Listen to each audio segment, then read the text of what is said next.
a new person in life and realized the reality of what life meant to me. Because during that time, like I said, I'm neutral and I would deny my happiness. And by denying it, I meant I wouldn't smile. And that affected me because when that happened, that situation of me getting kicked out, I was so stressed out to the point where I ended up getting like Bell's palsy, where my face got paralyzed just from the stress.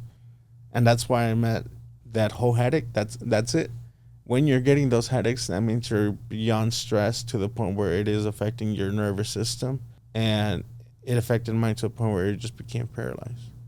And that happiness that I denied myself, that smile, I couldn't smile, no matter how hard I tried. Well, I love the San Gabriel Valley. Welcome to the My SGV podcast. So I grew up here and I still live in Alhambra. I was raised in between Temple City and Alhambra. Eventually resided in South San Gabriel. Our mission is to capture and share the stories of the people of the San Gabriel Valley. Monterey Park has pretty much been my whole life. Well, I'm proud to say that I was born and raised in the San Gabriel Valley. We believe our diversity is what makes the SGV great. And no matter where you are from in the San Gabriel Valley, you will feel welcome.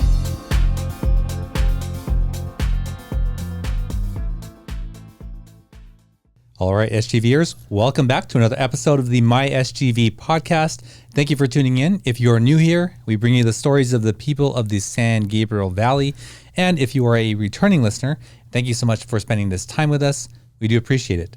Well, Victoria, when we first started working together, had you had an interest in editing, like either your own content for social media, or did you not?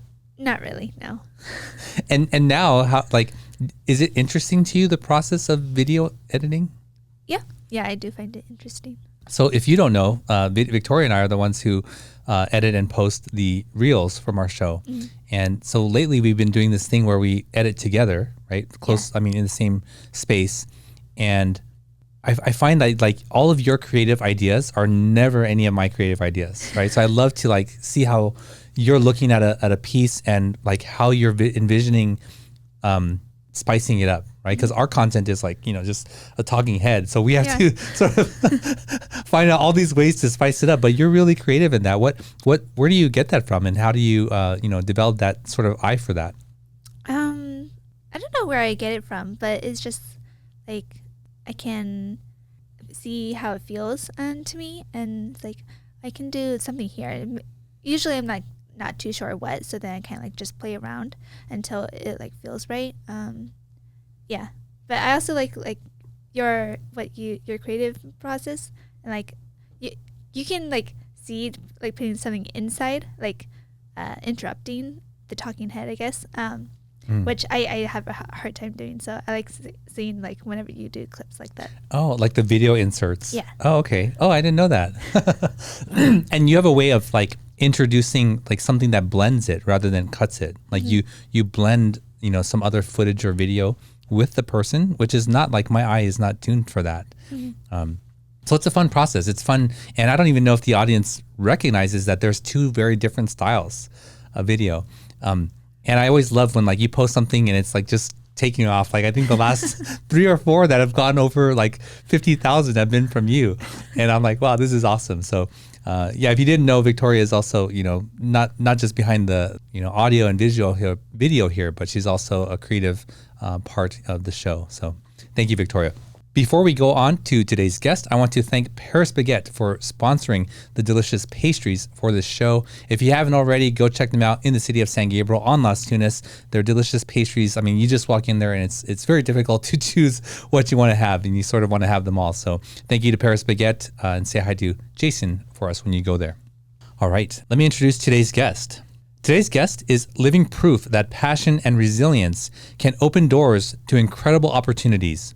Brayan Altamirano once dreamed of a music career, but with limited support, those plans fell through. Then came photography, a game changer that reignited his dreams and led him to new heights. Brayan's talent and dedication have since taken him to capture iconic music festivals, professional sports, and vibrant city events worldwide. Now, He's a globe-trotting photographer, turning moments into masterpieces and sharing the thrill of live events through his lens. His journey from shattered dreams to world-traveling photographer is one of grit and transformation. Let's welcome Brayan Altamirano of BA Media. Brayan, welcome to the show. Thank you. Thank you. You're laughing. How come? Because all the takes that we had to do. That introduction, sounds more than what I feel like I've done. Oh, but it's all true though. Yeah. Yeah. I mean, and more, but yeah, sure. It's been a lot all within so less time. Yeah. So little time. Yeah. But probably the tools that you had to develop to capitalize or seize on opportunity were developed over a longer period of time. Oh yeah. I mean, definitely it's been like close to 10 years of doing this. Well, Brayan, remind me how you came to us. You were a referral from somebody. So I have a lot of connections. That's one important thing to do in this business. Always have connections, network, and one of those persons was Carded Media of Carlos Puente. Yeah, that's right. Okay. And awesome. He's a great reference. He helps me out with a lot of my journey. He refers me what to do in the business side, how to do it, basically who to talk to, who to find. He's a great connection, basically. Yeah, awesome. Well, Brayan, let's start with what is your connection to the San Gabriel Valley? I was raised in San Gabriel Valley, basically. The city of El Monte.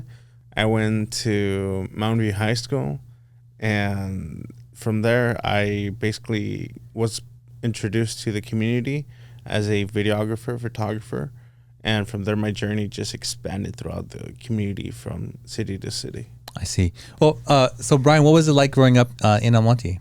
It was actually pretty, honestly, it was kind of rough because being basically, I guess, I was so antisocial throughout high school, middle school. Actually, it all started in middle school where I didn't connect with a lot of people. I didn't speak up. I didn't interact with anyone, basically. I just closed myself. Like, honestly, from where I live, I didn't even know my neighbors till I didn't even speak to my neighbors up until probably 5-7 years in. I would see them. They would cross by.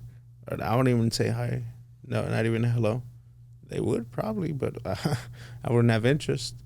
And throughout the time, just it evolved into something else. What did it evolve into? I mean, to do this whole photography within the community, I was just a whole different person from being so antisocial to just being out there. I see. Yeah. So you were really reserved or quiet as a young person. Oh yeah, all the way up to high school. I had some things going on through high school that made me change my life in the life perspective. Even through high school, I used to be I get introduced into photography because I wanted to do music. And since I didn't have access to my music, I didn't have the support because I was so antisocial. How was I going to get that support if I didn't even share a song or something like that? So that brought me quite down. And from there, I started getting into I want to be part of music somehow, one way. So one of my friends was doing photography. And I'm like, and she was touring with bands and meeting all these artists that I'm like, wait, I want to do that. I still want to be in the music, but I still want to meet my favorite bands. How can I do that? And I saw she was doing photos, videos. I'm like, see what I can do. Because, I was somewhat kind of into video. So I'm like, all right, let's focus a bit more on photo. And throughout there, I got my camera.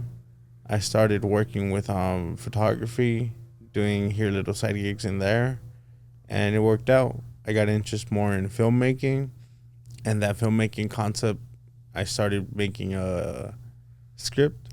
That script got introduced to somebody. That somebody was power in the sense that, what did I just show them? And it worried them. So that worry turned into me getting somewhat of kicked out from high school because of that script, because apparently it was too negative. And that basically changed my perspective in my life and how I viewed it and how I wanted to continue being who I was, because up to that point I was so close. And when I finally decided to open up to somebody, that person reported it as a negative thing, and the other people that were aware of it denied being aware of it. They're like, oh no, you've never shown any of this to us. We're not even aware of this. I'm like, wow, the only people that I actually did trust it when I was so close denied everything that I shared. I'm having trouble sort of following this thread. So you had a artistic expression that you wanted to share, and it sounds like that was in high school. Correct. And you shared that with people that you thought you trusted with your idea, and they said that it wasn't like good to share this, or I'm having trouble following. Yes, basically, I wanted to be artistic. I wrote a script. The script was basically about the problem that I have, which is my expression. I don't express myself, and it was hard for me to do that. And when I finally did, I realized that the script basically relies on a person that can express themselves to the point that they themselves, just like mentally, you're like, have you ever been like so stressed out to the point where you're like, these headaches, man, these migraines, like you're just that stressed out. You're too worried about things. Your muscles are just cramping up. You're like, I don't want to deal with this right now, or something like that. I mean, I've experienced extreme stress, but maybe manifests in different ways. But I've gone through that, but to the point where I'm like, if you see me, if you see me right now, I'm sitting here chilling, no expressions, no emotions, as in anger, happiness, or anything like that. I'm just neutral, right? Well, that's me the whole time. It don't matter if I'm angry, if I'm mad, if I'm happy, if I'm excited. I'm neutral. That's one thing that has always been part of my life, and it's hard for me to express my emotions. So that script was based on that, and it got a little bit dark, and they thought that it was a calling for help. Where in reality, I'm like, no, it's just a script, like, chill. And it was the format of a script. It was everything professional, but they saw it as I was asking for help. I'm like, how about you talk to me before? Hey, you know what? Be quiet. You can't say anything. We decided that you need help. You're going to get sent to a mental hospital. And that's final decision. And I'm like, wait, have you even asked me what's going on? Like, what's this about? It doesn't matter. This is it. We decided you're gone. If your parents don't come for you, we are going to call the hospital, and you're going to get straitjacketed. Just like that. Is that what happened? Exactly. And then they came and took you? Well, my parents came eventually. My mom picked me up.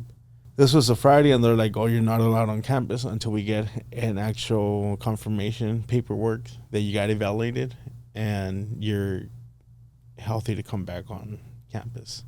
But I had already spoken to my counselor about that situation. I'm like, hey, like, look, I'm writing a script. It's based off of this. What do you think? And she was supportive. She's like, oh, I like it. I like what you're trying to do. Your idea is creative. It's great to do it this way. And she was aware of everything. But at the end of when it came to that moment, when I'm like, wait, you know about this. And she's like, she told us she's not aware of anything. You've never spoken to her about any of this. Like, that's cool. Why do you think she said that? Oh, she wanted to protect herself, obviously. I mean, that's the professional sense. But regardless of that, she could have easily said, you know, he did mention something regarding of this and that, and show like some, hey, you know, I'm aware of something. But she immediately went to, I don't know anything. That must have not felt good at all. That trust that I had on her was just broken. That one person I actually trusted. Finally, I open up to somebody. And I still feel that anger of like, damn, you really don't know anything. So have you given like time and thought to why you have difficulty expressing your emotions? Oh, yeah, definitely. Why do you think that is? It sucks to open up. In my perspective, it sucks to open up. It sucks to not be you, because me is just natural, just neutral. There isn't really sadness, happiness within me. Because if you really see me, you'll probably be like, hey, why are you so sad? Hey, you're happy? Hey, you're not doing none of this. In reality, whatever I am, people aren't happy with it. So I'm just neutral. So when I'm in the street, it always comes down to like faking a smile. Because in reality, it's like, yes, I'm happy, but I do not know how to express it physically, facially. So I just go back to, hey, how are you, with a smile like this? Cool, whatever, blah, blah, blah, blah, blah. Thank you. And done with my conversation. How was it when you were young to express your feelings? Didn't really have, I mean, my parents were always, hey, tell us what's up, this and that. And I would. But it wasn't, I guess it's more about the society that we live in, that I guess the one where I grew up in, it wasn't about expressing yourself as much. Or at least if you did, you were considered like, not weak, but it was just, oh, you want to talk? How about we change the conversation? So you weren't allowed to just like have conversations about how you were feeling? In general with people. So that's why I was never open with anyone. Yeah, I talk with my family and all of that. But in reality, it just wasn't there for me to talk with anybody else. And I went back. It all goes back to music. If I couldn't speak to anybody, I could write it down. And all those thoughts ended up becoming melodies. And I started learning the guitar, and I started making music throughout that whole process. And that whole music journey got me into going back to photography, videography, into making music videos or scripts. And that script basically ended up becoming my breaking, or I guess the part where I became who I am now. Because at that moment where I'm like, wait, you really think that I'm capable of doing such things? And they wouldn't even consider speaking to me about it. They didn't even want to listen. They just said, no, you're this and that. You're off, and you're not allowed to be back here. And I'm like, wow, the people I actually trusted. That moment I realized that I'm like, okay, if you think I'm capable of doing that, then so be it. To you guys, I am that person now. And that's where my new artistic creativity started to evolve, from just being me so quiet, and my journey changed. And that's how my music, well, the new name that I go by is, before it was Till Death We Fall, which is kind of ironic because that was like the whole concept of it. Like, yeah. But now, since to them I am that person, it changed to a life and death, because that's the only time people actually do consider being part of your life. They consider wanting to find you, to speak to you when you're already gone. And it kind of sucks that it sometimes comes to that point. But to me, it made me realize that I'm like, wow, it's time for me to start a new journey, a new person in life, and realize the reality of what life meant to me. Because during that time, like I said, I'm neutral, and I would deny my happiness. And by denying it, I meant I wouldn't smile. And that affected me, because when that happened, that situation of me getting kicked out, I was so stressed out to the point where I ended up getting like Bell's palsy, where my face paralyzed. Yeah, my face got paralyzed just from the stress. And that's why I'm at that whole headache. That's it. When you're getting those headaches, that means you're beyond stress to the point where it is affecting your nervous system. And it affected mine to a point where it just became paralyzed. And that happiness that I denied myself, that smile, I couldn't smile. My face was dripping. And I couldn't smile, no matter how hard I tried. So I can someone demonstrate, not the dripping part, but before I would smile with, obviously, symmetrical. Now I can smile with half of it, and it was like this the whole time.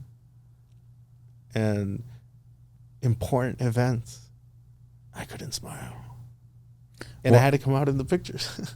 Why do you think that is? I mean, not from the Bell's palsy, but like, why? You do experience the emotions, but you just don't have a outward showing of it. Is that accurate? Yes. And that's why it all went back to writing music, because I do want to express my emotions, but I couldn't at the time. So music was just my outlet to do any of this and that. It sounds like the script that you wrote worried or bothered the people who read it.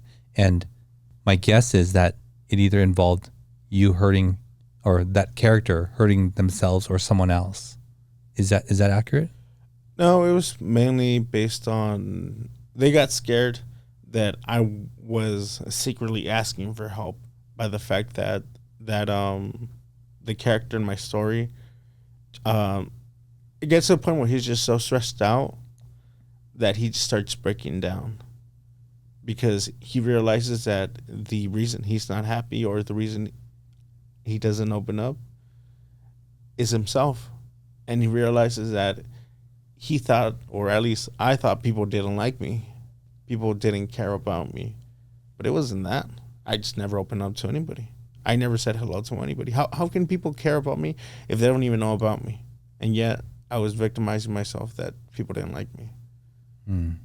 And that's when you realize that, oh, crap. It ain't other people that don't like me. It is myself that is hurting myself. I am the person that denies my happiness. It ain't anybody else. If I want to be happy, I'll be happy. If I'll be sad, I'll be sad. It ain't other people's opinions or actions that affect who I am. I mean, it does. But in reality, it's you who decides where you're going to be at that moment, how you're going to take that whole situation. Because there are some people that deal with some bad stuff, and they're cool about it. They're like, it is what it is. I mean, I'm that person. Why are you gonna ruin the moment? Sure, something bad happened. It happened. What are you gonna do about it? I mean, of course, compassion, sympathy, and all of that. But at the end of the day, you can't change what already happened. Yeah, I understand that thought. Partially because I've experienced some difficult things, but now in my life's journey, I realized that by numbing myself to the difficult things as a child, I also numbed my ability to fully experience happiness, and I want to fully experience that. I want to be in the moment, present with my family, my wife, my kids. When they're experiencing joy, I want them to see that I'm also, and I want to also experience it, right? And I noticed that sometimes that's a challenge for me, and I would trace that back to, sort of having to not express so much. My story is different, from yours though, but yeah. So the point is, like, I noticed that in my life, like, it's hard to numb one emotion without numbing them all, and most of the time people don't want to numb joy. Like, why would they want to numb joy, right? But that's sort of what happens as a result. So this submission, this time in your life was like a sort of pivotal transition, right? Like, you submitted this, they were worried about you, it seems, or they didn't want to speak to you about it. And then where does your journey go? From there, actually, that school has a program called Vista that... Is this El Monte High School? Mountain View High Mountain School. View. Along the freeway, right? Right along the freeway. Right off the 10 and 605. Mountain View High School was actually here's the funny part. That situation was a huge part of my life because it changed my perspective on life and who I was and all. But throughout those times, they were also good times. And I do call it a bad time because it really did affect me during that time. And the whole point is that when I asked for help after that whole situation, where I'm like, hey, you know what? It's stressing me out just thinking about it because you actually put me through that situation. When I came back with those results and they're like, dude, don't even worry about it. You're all good. You're creative. Keep doing what you're doing. We support it. And if you do film it and make this a film, please bring it to us because it is a great example of a mental, social problem that many people do have to comprehend and do not because they don't know how to express what they're feeling. And I came back and I'm like, hey, you know what? It's still bothering me. Can I just speak to somebody? I never got that help. I asked so many times. I went to the principal and counselors. Nobody wanted to help. They actually referred me outside. They're like, here, if you want to talk to somebody, go here. We don't want to deal with it. And it was like a bad part. But that whole situation gave me opportunities as well. Because from there, I went into... I got offered a lot of things. And one of those things was that I was able to express or take control more of the video production side that the school had. They had a video production and all, but I was really into it and I really wanted to put more time into it, and they gave me more access to it. So after school, I would go in there and I would just edit stuff. I would edit videos. I would edit the programs there. I would go in the mornings even before class even started. I would be there at 6:30, 6:40 a.m. when school started, like at 8 a.m. Why was I there? What were you editing on? A Mac that the school had provided. They have it in their the studio at the time. So like Final Cut Pro? Yeah, Final Cut Pro. I never learned Premiere because it crashes too much. And I mean, I'm trying to learn DaVinci, but DaVinci's expensive, so hit me up. Does Premiere crash a lot for you? You're on Premiere now, right? Yeah, I use Premiere now. It's crashed maybe a couple times. Okay. But yeah. If it's crashed at least once, that's the issue. Final Cut doesn't crash, and I like it because it's an Apple system, so it doesn't really have to crash because it renders it automatically. Premiere, it's like a third party. I mean, like all programs. But it's great. It has a lot of great things that I like from it. I wouldn't name it because I really never used this whole thing. But I know it has a lot of good things. But Premiere... She used to use Final Cut Pro. Yeah. Yeah, now she's on Premiere. Final Cut Pro is basically just straightforward editing. Yeah. Premiere is more creative parts, adding these tags, adding these... I don't know. Okay, so sorry. Actually, going back to the intro, I wanted to speak on it because she's kind of right. I also do not know what to add on those inserts. I have no idea what to add on the inserts. If there's a comment, there's a statement, I'm like, damn, what do I add here? What's funny or what's interesting? She understands. You probably know what to add. Oh, this is funny. Let me add this reference. I do not know what to do that. Oh. I mean, I wish I did, but I do not know how to do that. I do not have that creative, I guess, capacity to outsource myself. And I just go, that's why when I edit, my story has to be a story. It has to make sense one scene after the next scene. It all goes back to all the videos that I do. They all have to match to what the previous scene was referencing. Because if I added an insert, I'm like, damn, it cuts my creativity. It cuts my workflow. Yeah. Maybe at the end I'll add something, but at that moment I'm like, nope, this clip goes here. Nope, this little second has to be cut right here because of this previous clip and this and that.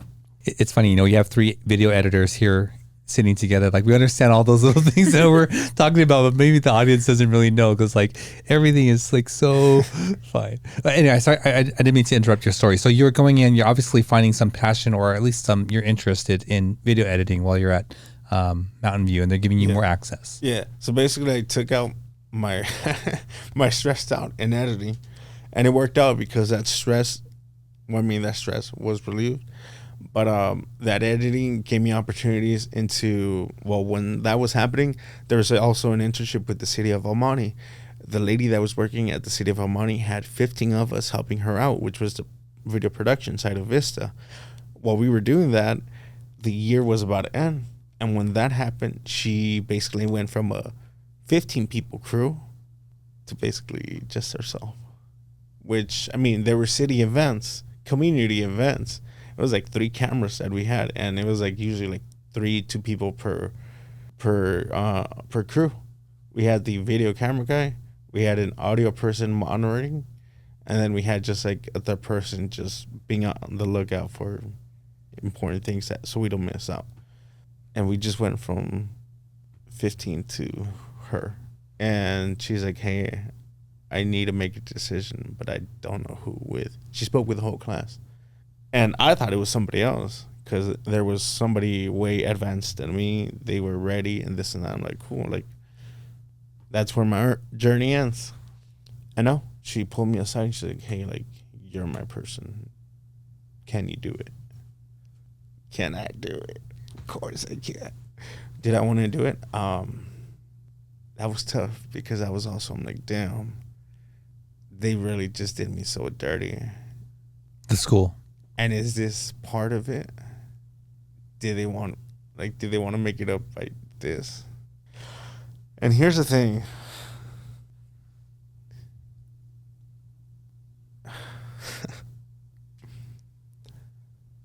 I'm not stupid, but I'm also not dumb. Or is it dumb? I'm not stupid. I don't know. It sounds stupid regardless to say it, but I'm not dumb to take the opportunity, like, to not take it. But I mean, since you gotta act stupid and take the opportunity, because I'm like, you know what? This is a good opportunity. I'm not gonna turn it down for a stupid reason. So I'm like, you know what? Yeah, I'm down. Let's do it. I ended up, this was right before graduation. So I ended up being part of the city, officially worker, 1 week before graduating. So I had a job in high school before officially graduating.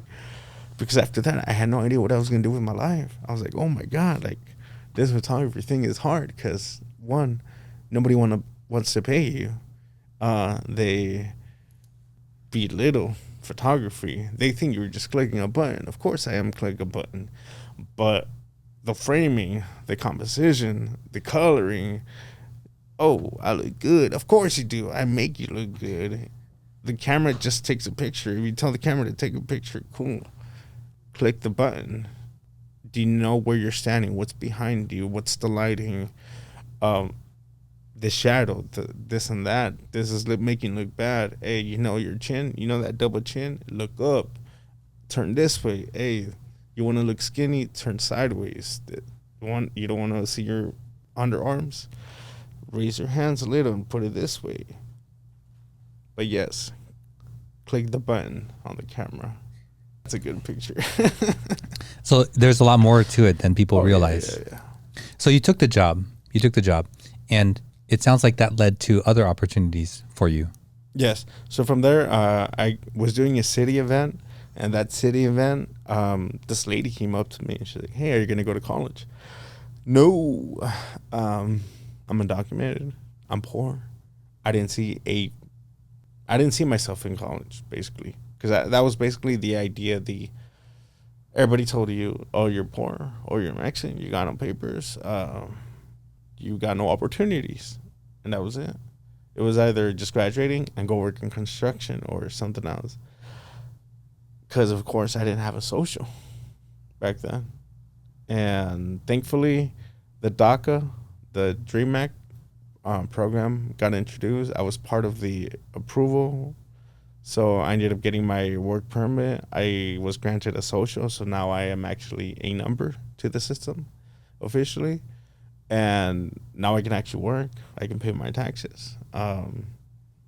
Yeah, it was somebody else. And I was like, you know what? I never saw a college part of it. And when this lady came, because that was like start of my process of getting my my work permit, my social. And that social granted me opportunity to join college. And I was like, nah, I'm broke. There goes everything. I'm broke. And this lady said, hey, like, are you going to go? I'm like, no, because I'm broke. Give me your info. Sure, lady, whoever you are. Gave her my info, my email. I get a call. Hey, you've been signed up for this program at college, a summer bridge program. Do you want to be part of it? You got signed up. Or, I mean, you signed up. I'm like, me? I didn't even know that existed. Sure.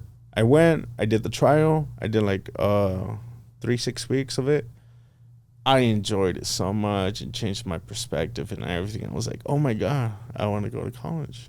And this whole education system was actually interesting because I wanted to do it. It wasn't implemented in me to, hey, you got to learn this. No, hey, we have these options. Do you want to do this? Do you have your time? You decide when you want to go. Meet people who are interested in the same topic as you are, not people who are just in there to slack around, because that's usually what I would do. I would go in there. I'm like, oh, you're slacking around. Cool. Let's hang out. And I would ignore all my studies. But with this whole system of college, hey, dude, chill, pay attention. Hey, you know what? You're right. Let's learn. And the cool thing is that, yes, some of the classes were taught in lecture, off the books. I met a professor who actually, I went to her class one time already, and I had failed with like a D or something like that. And she got mad at me. She's like, hey, like, she never spoke to me prior to that, just like lecture style. Hey, why'd you fail my class? Not interested. Like, I wanted to do more on this style. Well, why didn't you tell me? Oh, yeah, huh? Well, okay, take it again. Because it was in journalism, and it's writing newspapers, which is good for like news broadcasts, which is what she was teaching, but it wasn't video. And she's like, oh, well, you want to do video? Cool. I got a broadcast class that I'm doing. Sign up for that. And you'll focus on broadcast, making videos for the school, for the newspaper, for the media, the news channel that we had, El Paisano. And yeah, I did that class. I got an A in it. I took the second part, the third, fourth, and I ended up being basically the broadcast director for like 2 years in that class. Nice. And that got me, I got recognized by the college president, Teresa Dreyfus. What college is this at? Rio Hondo College. And my professor was Wendy Carrera, who is an amazing person. She opened the doors to so many events that I never thought were possible. Funny, because the slogan for Rio Hondo College is "Start Rio, Go Anywhere," and I used to make fun of it. I'm like, yeah, go anywhere. I never left that place, and eventually, when I found that class, hey, I want to go here. Oh, you can't go because restrictions and this and that and this and that. I'm like, damn, what's the point of this? And when that professor, I told her, hey, like, I want to do this. All right, cool. So where do you want to go? Oh, well, I want to cover the LAFC games, the LA Galaxy. You can't go there. They don't accept publications within our level and so, blah, blah, blah. Oh, don't worry about it. Blah, blah, blah, blah, blah. All right, you're good. I got approved to all the games, all of them. I went, and it's funny because I went to these games without even knowing that they were huge, like, events. Apparently, it was like tournaments and stuff like that. And I would just go because I like to photograph. I like photographing. I like capturing the moment in time that only exists ever in one lifetime. Sure, you can post people, you can tell them to do this and that, blah, blah, blah. But that moment in time in their part of the life, you're never going to replicate. But by clicking that button in that one camera at the exact perfect moment, you capture a memory that will be preserved forever. Because we're in the future, so digital. Yeah. The internet is forever, so. Well, it's clear that you have a real passion, for capturing these moments, right? And just the way that you're describing it, it's really neat to learn your journey and path towards like education, like first not thinking like this is for you or that you could afford it, and then these doors opening for you, and then you discovering this world of learning. And I think you said that it's not forced upon you, that it's actually something you want to learn. On this show, I've said many times, like being forced to learn stuff that I don't want to learn never sticks, right? But things that I want to learn, I can pick up easily. Brayan, we ask each guest to bring an item with them. What did you bring with you today? Speaking about an item and photography, I brought my camera. So this time I actually brought a Sony camera. I just actually got this thanks to my boss. Actually, my whole journey is funny because from doing all of that to sports photography, I ended up going and joining music. And that whole music journey was all thanks to basically this physical item here that I'm holding in my hand, which is a camera. And thanks to this camera, I've been able to basically travel the whole United States. I've been all the way to Puerto Rico, and I've been all the way to Hawaii. Alaska's coming soon, hopefully. But yeah, basically thanks to this camera, I've been able to capture moments in life that I think I will never get back or even remember because I have a horrible memory. So thankfully to this camera, those moments in life are preserved, and people in the future, if the world doesn't end, are able to see everything I've been through in my life. Awesome. Can I see? Yes, sir. And this is a Sony A6700. A6700. It's so there's way better cameras in that line, but I'm a photo and video guy, so I need to have a in between. I need to be able to shoot and pictures and video at the same time quick. So yeah, I wish I can get the FX3 for cinema, but I mean, you know, those sponsorships don't come anytime soon. We had an Alexa here. Okay, so that one's quite amazing. But you know, I'm on the go, so I need to have something light. Yeah. I mean, I would love to have those big cinema rigs and all of that. But come on, like, are you really gonna? I mean, as in my workflow, I have to carry it all the way back and forth. I have to run back and forth. I have to capture this and that because I work with artists, so I have to capture the festival. Imagine running all the way from being on the stage. Somehow you have to make it all the way to the back in 15 seconds. So there I am running. But I mean, although I am running, if I were to have a big rig, I'll be capturing basically all the way on the floor, having it shaking, all of that. But since I'm on the go, it has to be something light. I'm still filming even as I'm running. I'm still getting that shot as I'm going all the way to the back. I'm still capturing something that is worth listening or at least watching. Thanks to that little camera, like I said, I started from little sports.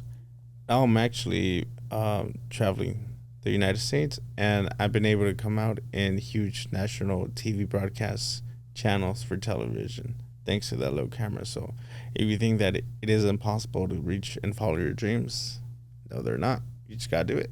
Yeah. It's really cool to see your passion. I love to see passion anywhere and in whatever people are in. So that's something that I always look for in people. So that's why I like to see that in you. Brayan, we're going to go on with your story, but before we do that, let's take a quick break and we'll be right back. Sometimes, even the best of us can slip up. That's why the law offices of Scott Wormuth are here to pick you back up again. And while they strive to get you the biggest compensation possible, oh my God. Their main concern is your health and recovery. They work closely with doctors and insurance companies to make sure you get the proper medical treatment. Initial consultations are free, so give them a call. At the law offices of Scott Wormuth, we're with you all the way.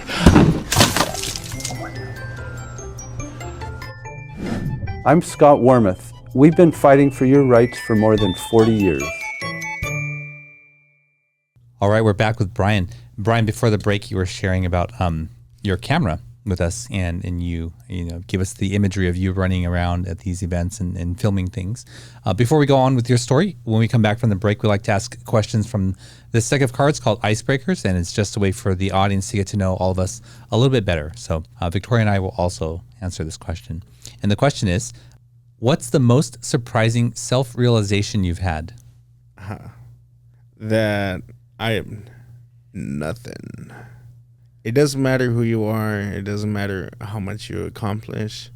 If you are not nice to people, and if you change the person that you grew up to be, and all your basically morals change, all because you decided that you now are a better person and your income is way better, you are nothing, basically. It doesn't matter the money, it don't change you. It doesn't matter the opportunities that you get. If you are basically an asshole, you are nothing. So always got to be humble, respectful to your peers, respect everybody that helped you out in your journey, because that is something important to me. Giving thanks to everybody that has helped you out. It don't matter how little, how big, they helped you out in one way, and that way did guide you into what you are at that moment. So if you are not yourself and that changes you after that, then you are nothing. Thank you, Brayan. I hope we can follow that up with something as deep and meaningful. Victoria, what's the most surprising self-realization you've had? I think it might be like relationships, and how much that I also have to put in more effort. It's not just all on the other person, and I can just put a little bit of effort of just responding instead of also reaching out. And so I think that's one of the more recent self-realizations I've had that was kind of surprising. I guess I hadn't really put a lot of effort into relationships before. So yeah. Awesome. Well, I have a few. I'm trying to figure out what, I don't know that these are self-realizations so much as I've had help to identify these things. And I would say one of the more recent things was this understanding of what passive aggressiveness actually meant, right? And I think when I say that, a lot of people have this idea of what that means. Maybe it's someone rolling their eyes or doing something for you to interpret, right? But this definition of passive aggressiveness that I recently came across was dealing with the problem without directly dealing with the problem. So as a person who had difficulty expressing myself as a young person, dealing with that problem, right? So there's something that's bothering me, looked like avoiding it, looked like working out, looked like doing things so that I didn't have to think about or confront that thing. And I never really thought of it like that, that I had been trained or learned my whole life to deal with the problem without actually dealing with the problem. And I was like, oh man, that's hard to realize that, right? I'm glad that I did though. And then I think about, okay, what would it have looked like for me to deal with the actual problem, right? So the younger version of me dealing with the actual problem would say, hey, this thing that you're doing, I don't like it. It bothers me. Please stop. That would be actually dealing with the problem, right? And so, yeah, it's just a new phase in my life where I'm actually seeing that. So, yeah.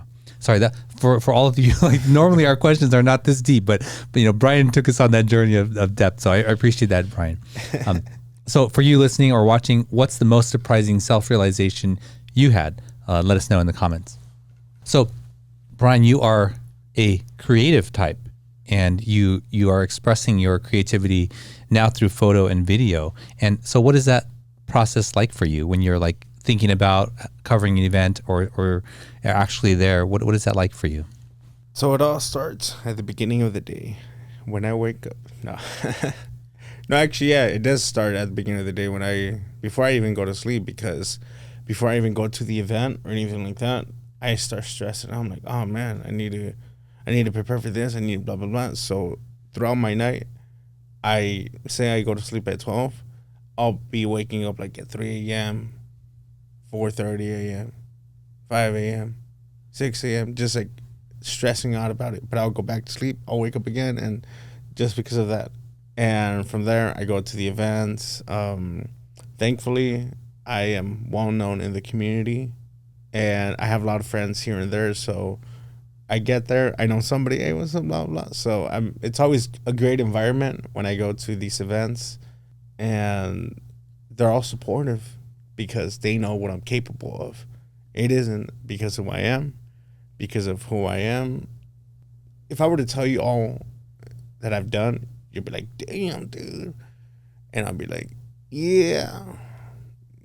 I don't find it that impressive. I know the achievements that I've done, but the achievements aren't compared to what I am doing now or what I'm doing. So for them to be like, oh yeah, he is the best photographer. He is the best videographer. If you want your shots, if you want the specific project, that's your guy. And that's great because when I'm going to these events, all the friends, anybody that I see, hey, yeah, you're the photographer, you're this, you're that, blah, blah. It isn't, I'm not telling them my achievements. They are telling me what I've done. And that's so different because that support I've never had. And I've never felt it before. And when I finally did, it made me realize, I'm like, wow, like, I'm doing something with my life that's worth it. People are recognizing, they're acknowledging that I am doing something different. Because I went to one event that I'm like, it was packed with all my friends. I like to network with everybody. So I talk to all these photographers. I'm friends with a lot of photographers. And we all get invited to this one event. Can you say what the event is? Oh, it was just a press conference to Luis R. Conriquez, like the #1 regional music artist. He's the king. And I noticed that there was probably like 15 of us photographers. And it's funny because I work with an artist and I went there with him. But regardless of me being with an artist that I work with, I still was there as the main one, like the main photographer. Like I was getting the respect there. And it's funny because out of all the people that were there, that I know I'm good, but these guys, oh my God, professionals. They have an amazing equipment. They got the good cameras. Like their credit cards are like probably like in depth, but that camera is so well worth it compared to what I come with. Because like I said, I'm on the go. My equipment falls. My equipment gets thrown everywhere. It don't matter because it is an expensive equipment. And I know it can take the throwing and everything. So it's simple, small stuff. And these photographers, like I said, they're great and all, but yet I'm the one that gets the recognition. I'm the one that I get called up for the events. I'm the one that they're like, hey, if you want somebody, this is the guy. So that's the cool part about the music events. But my workflow is basically me filming. As I'm filming, I'm editing in my head already. I'm like, okay, this shot has to be in the beginning. This shot, I need to slow down this part. I need to cut between this song and this song.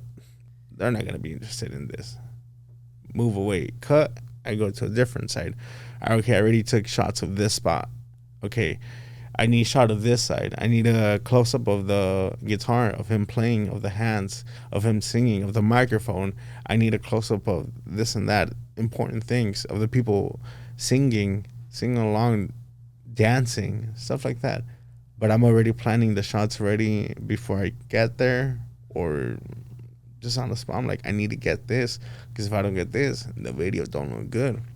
And if the video don't look good, then people don't like it. They're not going to watch it. But regardless of me spending all this time, probably like 8 hours on a video of 30-second video, 1 minute video, putting all my hard work and all, and I'm like, finally.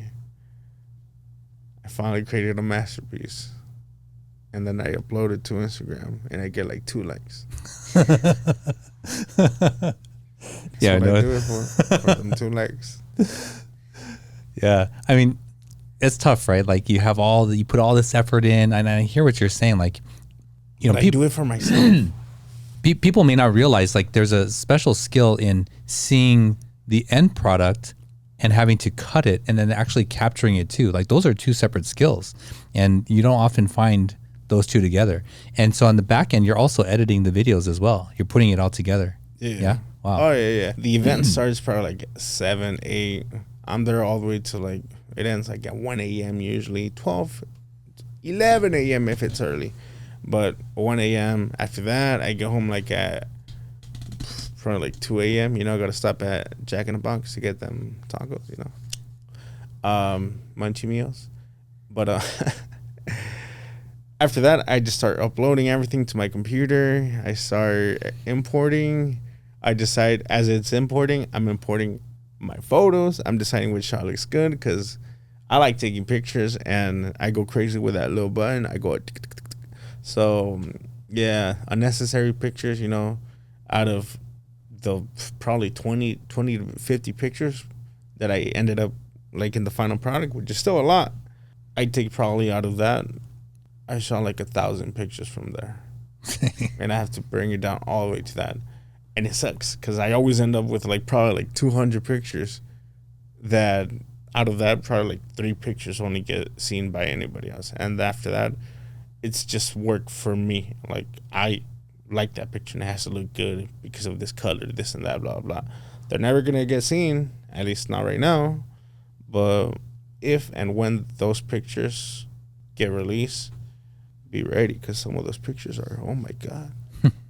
But like I said, I do this because I like capturing moments in life. Like I said, you're never going to get those moments in life ever again. You're never going to relive them. You're never going to relive that happiness.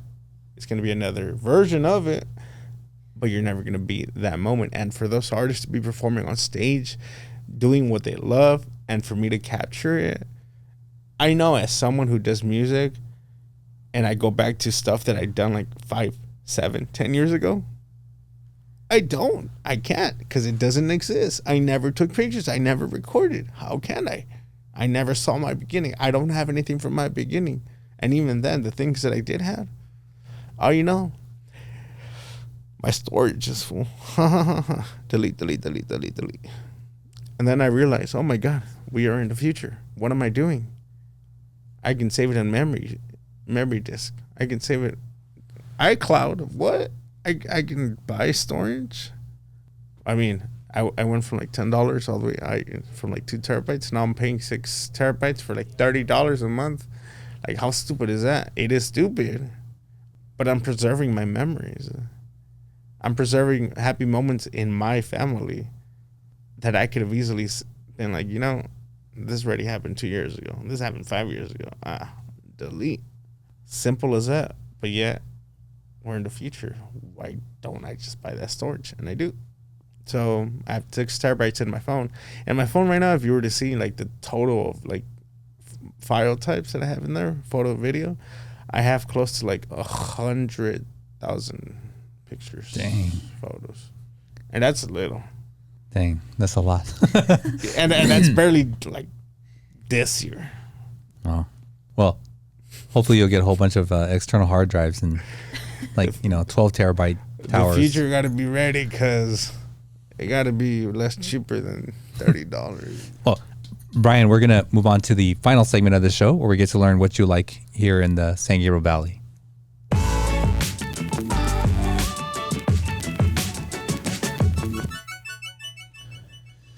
Brian, this is what we call the SGV3, and we ask you to share your 3 favorite or most memorable places or experiences in the San Gabriel Valley.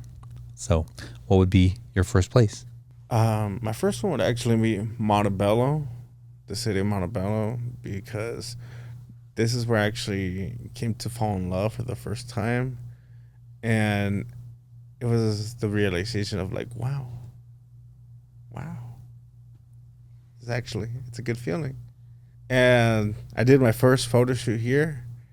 And that first photo shoot, I'm like, wow, these pictures look amazing.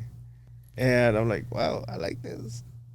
And when I realized that I captured a moment in time of this person, wherever she is right now, but that moment, those pictures, she was happy. She was in the perfect time of her life. And I captured that, and I was like, wow, I can do this for any and everybody I meet. And I do. So the city of Montebello was my introduction to my photography journey. Awesome. And what would be a second place? Second place would be Rio Hondo College, which is on the corners of Whittier and El Monte and City of Industry and San Gabriel Valley. That's basically where I went to and start my journey in photography, and that's where I learned the whole concept of filmmaking, journalism. So it's quite funny because even though I went and I finished all these classes, I never even graduated from there. I could probably apply to receive my certificate of achievement, but I mean, here's the thing. I went to college, I learned, I basically got everything that I needed and I wanted. To me, personally, I do want to go back and receive my accomplishment, at least my certificate, at least. But what I tell people from college is that go to college, learn from it, do what you want to do. Don't waste your time there because you are investing probably not your money, but it's somebody's money, and it's actual money. It ain't like elementary school, grade school, where it was taxpayers' money. It don't matter. I mean, it does, but when you're going to college, you physically and you do feel the amount of money that you're spending there. You're like, ooh, $10,000 just in this semester for 4 classes, and I still need to buy books for like $2,000.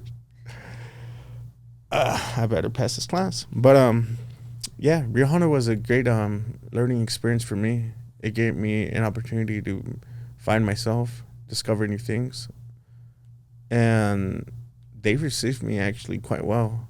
The administrators there were quite nice. Actually, going back to the story of how this weird lady that I met in school, turns out she was part of the school board, the board of trustees at Rio Hondo College. So this one crazy lady decided, you're going to go to college and I'm going to do anything in my power. And she did. She did my paperwork. She paid for my school. And I actually have never mentioned it so publicly. But she paid for my school. She paid for my books. Norma Garcia is her name. And I am so extremely grateful to her. Because if it weren't for her, I know for sure I wouldn't be sitting here. Probably on that chair. But no, she really gave me an opportunity that I will forever be thankful to for her.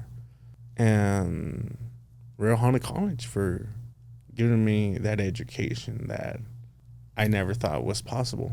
Because, like they say, start Rio, go anywhere. And I've been anywhere and everywhere. Until they give me my green card, then I'll be somewhere else. And what's your third place? My third item would be El Monte. To be specifically, it's going to be the El Monte Airport. Because, one, they have Anita's Kitchen. And honestly, they got some nice, good food there. And while you're enjoying the food, which I love going to do, eating, they got some scenery that you will never imagine was accessible to the public. So if you go to the El Monte Airport during open hours, you are able to actually go outside the restaurant, which has an open view sitting area of the planes coming in and out. So no window, none of that. No. Just a rail, and you see everything. And if you look to the left, if you go during sunset hours, you see the sunset go down right as the planes take off, and you see the water tower, which is an iconic place in the city of El Monte. That's where you're like, El Monte for sure. And if you look to the right, you're going to see basically Temple City. You're going to see Azusa, basically the San Gabriel Valley, the San Gabriel Mountains. And that's a huge importance, I guess, in my life at that moment, because it's funny that El Monte seems so small at a size, but yet it is where people come in from different places. And I've always wanted to leave El Monte, and yet I see people coming to El Monte for the opportunities that I'm trying to leave. So going back into the El Monte Airport, it made me realize, I'm like, wow, there is more than what I thought was possible. And even though I've lived in Amani for 24 years, I barely found the airport was accessible. Barely, like 2-3 years ago. I'm like, damn. And that's the thing. If you don't travel within your own city, you're never gonna find places like these. You would have known this was right there. And actually, big shout out to my hometown SGV. They are supporters from me that helped me out in this journey. They helped me out by promoting a lot of my city pictures, because, like I said, I take my camera everywhere, and the Amani Airport is where I love to photograph. And thankfully to my hometown SGV, they ended up using one of my pictures as their logo. Their logo is the plane coming down through the mountains during a sunset. And huge thanks to them for continuing to support and sharing all my photography in the city. So if you want to find all my photography that I've done throughout the city in the San Gabriel Valley, I have pictures in Temple City, Whittier, Azusa, all the way to Duarte. I have pictures from Pasadena, Montebello, all city landmarks. I photograph them because they're interesting. You don't know what's in your own neighborhood, honestly, until you find pictures and like, oh wow, that's nice. Let's go check that out. Awesome. Thanks for sharing those with us. Brayan, if people want to get a hold of you or take advantage of your gifts and services, what's the best way to do that? You can find me on Instagram at BA Media__. Don't get it confused with other companies that are not going to take their time to provide the same service as I would. Because honestly, I'm there to capture memories. You can find anybody else, and yes, they can go and click a button, which is fine. But if you want somebody to actually take pride in their work and capture moments that you will be like, wow, you captured that. That is me. So find me on Instagram as BA Media. Yeah, anywhere else, basically. Just find a circle with white. That's me. Awesome. Thank you, Brayan, for coming on the show and sharing your story with us. We really appreciate it. Thank you for being here. Thank you. Well, there you go. Another episode in the books. If you listen to the show for a while, you know that I'm often searching for people with passion, and I'm tuned into the cues that a person is passionate, and whether or not you could pick up on that, I can definitely see that and hear that when Brayan is speaking about his art and capturing these moments. So, definitely go check him out on the Instagram, BA Media __. If you like this kind of content, please consider subscribing. Don't forget to like and share. And if you want to see the full back catalog of episodes, check out our website, mysgv.net. Please consider becoming a supporter of the show. Become a patron on Patreon. You can find us under MySGV Podcast. And until next week, we'll see you then. Thank you for joining us on the MySGV Podcast. Check out more of our content on our website, mysgv.net. This show was produced by Scott Wormuth, directed by Russell Mano, edited by Victoria Allers, and original music by Yone OG. If you'd like to join us next week as we capture and share more stories from our diverse community, feel welcome. Nice matter. No, kind of matter.